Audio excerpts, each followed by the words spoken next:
Hello everyone, this is Warhawk Beyond 2040 and welcome to a very special edition of the movie review series. And today I am going to be talking about the latest installment in the SSU, which stands for Sony's Spider-Man universe, and that's Morbius, which I have just finished watching at the cinema. And in my honest opinion, after having just watched it, it wasn't the greatest movie, but it wasn't the worst either. It was alright. I don't think it's as bad as what the critics say. I think it was still highly enjoyable. I do feel the movie was a little bit too short. I think it could have been a lot longer. And it was one of those movies you're sitting there hoping to see more, and then it just ends. And you'll sit there thinking, oh, is that it? I was hoping to see a lot more than that. And even though this is officially the third installment in this shared cinematic universe, Morbius is only the second character from the Spider-Man Rogues Gallery to have his own solo movie. Venom, of course, has had two already, so Morbius is the second character who's now got his first one. So that makes it up to three movies in this universe overall. And Jared Leto plays the lead role of Dr. Michael Morbius / the Living Vampire. And I thought he put on a great performance. I thought he was very good in this role. I think, for his age, I think he's 50 now. He's in fantastic shape. He looked absolutely ripped. And I thought he did a really good job. And I know a lot of people haven't really got over his portrayal of the Joker from 2016's Suicide Squad movie. But I think that's just more down to bad writing, because his Joker, who appeared in the Zack Snyder Justice League cut, I thought he was a lot better written than he was in the Suicide Squad movie.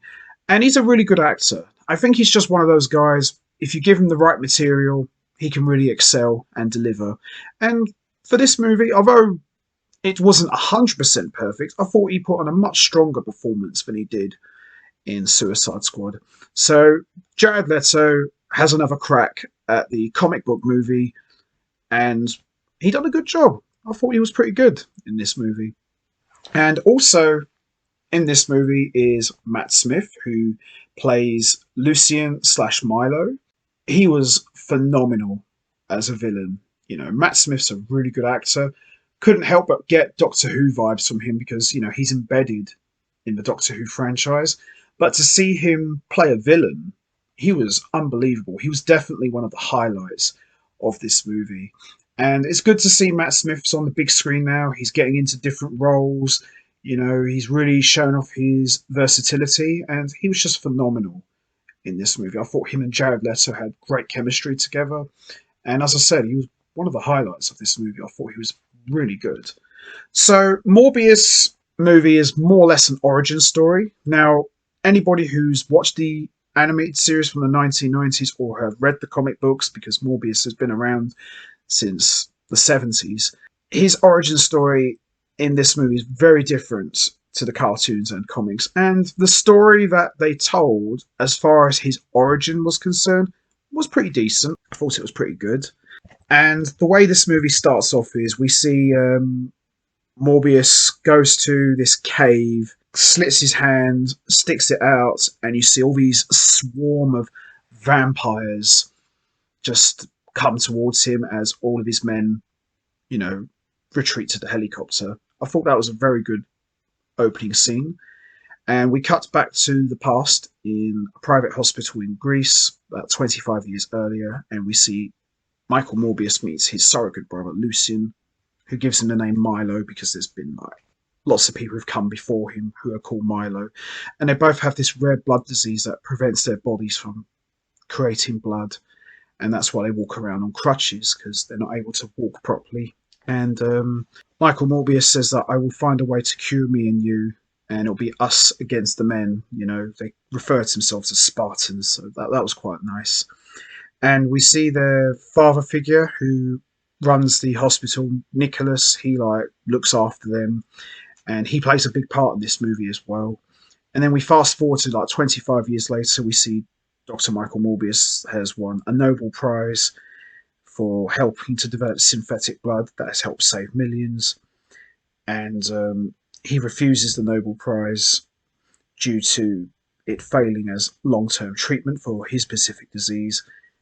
And we also see his colleague and girlfriend, Dr. Martine Bancroft, who's been more or less helping him with these illegal experiments as they've been using vampire bat DNA to like treat different creatures and stuff. And we see him, Morbius that is, use the serum on himself. They do a series of experiments on the ship, and as a result of that, that turns into Morbius, and we see him go on this bloodlust rampage as he feeds on people's blood to survive. And we see he's able to walk properly now.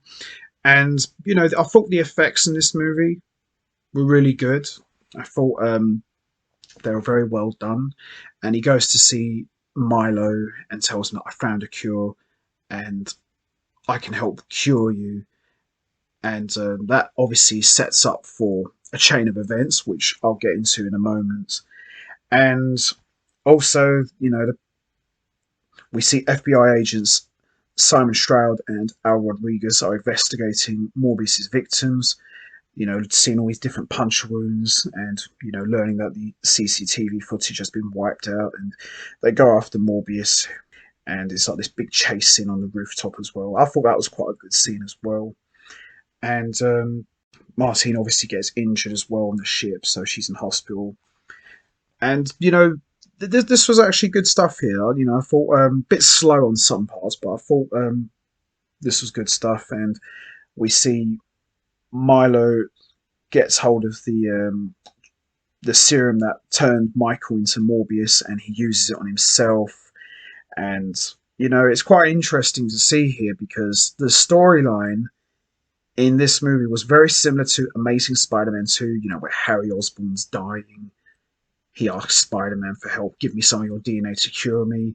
And Spider-Man, of course, refuses. And then Harry Osborn uses some serum on himself and turns himself into a villain. You know, the dynamic and the feel of it definitely reminded me of Amazing Spider-Man 2 with Morbius and Milo.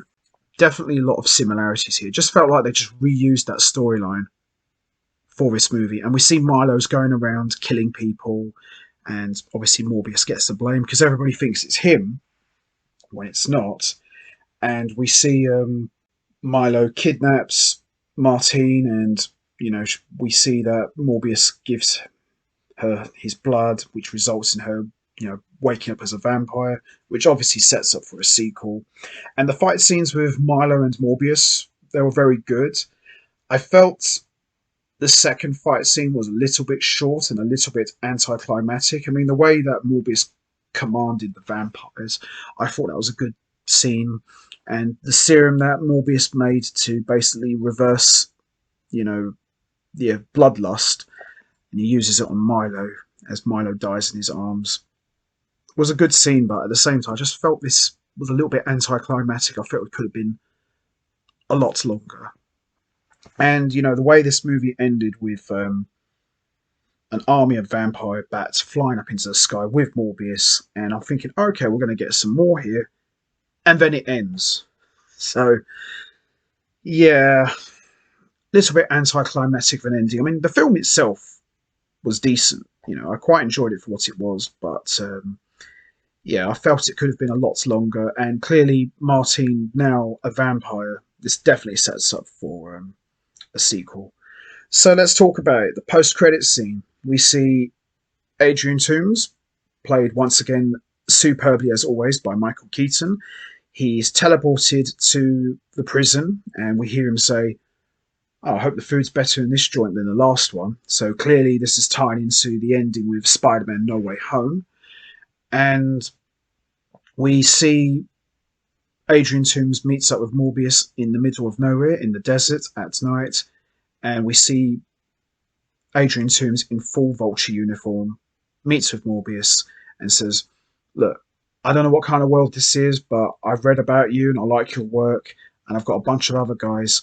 What do you say you and I work together and form a team to take out Spider-Man?"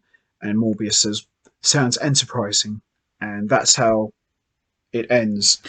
Anybody who's seen the trailer, you all remember that Michael Keaton was featured quite prominently in those trailers as Adrian Toomes. You know, like seeing him being escorted by the police and he sees Morbius walking around. They weren't in the movie. You know, I was a little bit disappointed. I mean, I'm happy with what we got in the post-credit scene, but I think maybe Adrian Toomes had a much bigger role. Maybe not a massive role, but I think he had more scenes because we didn't see that in this one. So I was a little bit disappointed with that. I was kind of hoping to see the stuff we saw in the trailer. I mean, there was even a poster of Spider-Man in the trailer that had murderer sprayed on it, but that was cut out of the movie. So there were a few little takeaways from this movie. There were a couple of things I would have liked to have seen, but you know, it is what it is. What can you do? But I just would have liked to have seen a little bit more. I just felt like, again, as I said, that a lot of the movie just felt like it was cut in half, if I'm truly honest. Yeah, overall, I thought this movie was okay. I didn't think it was as bad as what the critics say. I think it was enjoyable. I think it was a little bit too short. The highlight of this movie for me, I would say, was Jared Leto's performance, Matt Smith's performance, and the post-credit scene with Michael Keaton as well. I thought they were pretty good. So that's going to be it from me. I am going to wrap this up now. What was your thoughts on Morbius? Did you enjoy it? What was your thoughts on Jared Leto's performance? Do you think he did a good job in the lead role? And what was your thoughts on Matt Smith's performance as Milo? Did you enjoy it? What did you think of the post-credit scene with Michael Keaton as Adrian Toomes? Could they be setting up for a possible Sinister Six movie in this universe? And also with Martine now a full-fledged vampire, how does this play into a Morbius sequel? Could she be the main villain or could she be Morbius's partner? You know what to do, guys. Hit the like button, hit the subscribe button, leave your thoughts and comments down below. I'd love to hear what you guys thought of Morbius. So until next time, take care, everybody, and stay safe. And once again, as always, much appreciated. Thanks for listening.